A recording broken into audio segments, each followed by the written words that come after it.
Visite ministérielle à Digoin ce jeudi. Nathalie Elimas, secrétaire d'État chargée de l'éducation prioritaire, a rencontré responsables locaux, professeurs et équipes pédagogiques de notre territoire. Accueillie par les élus dont le maire David Bem et le sénateur Fabien Genet, la secrétaire d'État a débuté sa visite à l'école Pierre et Marie Curie dans le quartier de la Brierette. Une façon pour la ministre de découvrir sur le terrain le dédoublement des classes de CP et CE1 dans le cadre du dispositif d'éducation prioritaire dont bénéficie la ville. La visite officielle s'est ensuite poursuivie à la cité scolaire où sont initiées des démarches innovantes en matière d'accompagnement au collège et d'espaces de travail plus modernes au lycée. Une salle avec des outils numériques de pointe où les élèves en semi-autonomie peuvent travailler et apprendre différemment. C'est la première fois, je précise, que je le vois.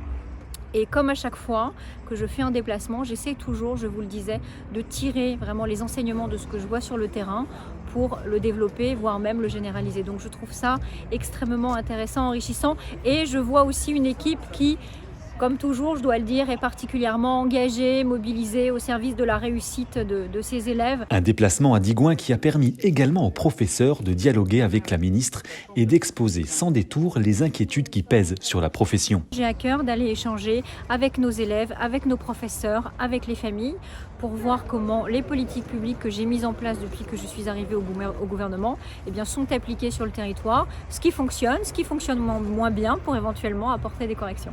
Et je profite de votre micro pour redire vraiment mes remerciements à ces équipes de professeurs, de direction, nos personnels qui depuis 2 ans sont très engagés, très mobilisés au service de nos élèves. Une visite ministérielle qui valorise la qualité de l'enseignement public à Digoin. Depuis bientôt 5 ans, la cité scolaire affiche des taux de réussite au bac proches de 100% et bénéficie de nombreuses distinctions nationales, dont le très rare label Internat d'excellence. Ce jeudi soir, 251 personnes sont hospitalisées en raison du Covid-19 en Saône-et-Loire. C'est 30 de plus que la semaine dernière. 20 malades sont actuellement en réanimation. Le taux d'incidence diminue très légèrement, autour de 3300 cas pour 100 000 habitants sur le département. Côté vaccination, au 31 janvier, près de 80% des habitants sont totalement vaccinés et 58% ont reçu une dose de rappel. Le centre de vaccination de Digoin est ouvert les mercredis et vendredis dès la semaine prochaine. Enfin, depuis le 1er février, le port du masque n'est plus obligatoire à l'extérieur mais demeure essentiel à l'intérieur. Continuez également de respecter les gestes barrières pour freiner la diffusion du virus. Le recensement à Digoin se poursuit. Depuis 15 jours, les 15 agents recrutés par la municipalité vont à votre rencontre.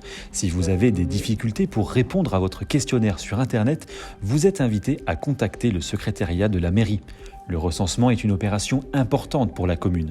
Ce chiffrage détermine les futurs montants des dotations versées par l'État à la ville. Votre déclaration n'est cependant pas communiquée aux services fiscaux.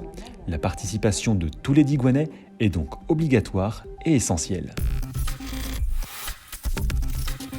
Et pour terminer ce flash, clin d'œil aux maraudeurs. L'association digoinaise invite la troupe rouennaise Amicalement Vôtre qui nous proposera sa nouvelle comédie chantée intitulée Sous les ponts de. Après un passage remarqué en 2019, la compagnie se produira les 5 et 6 mars prochains à la salle des fêtes. N'attendez plus et réservez vos places. Rendez-vous pour cela à l'Office de tourisme où des permanences sont organisées de 15h à 17h, lundi 7 et 21 février et les vendredis 18 et 25 février.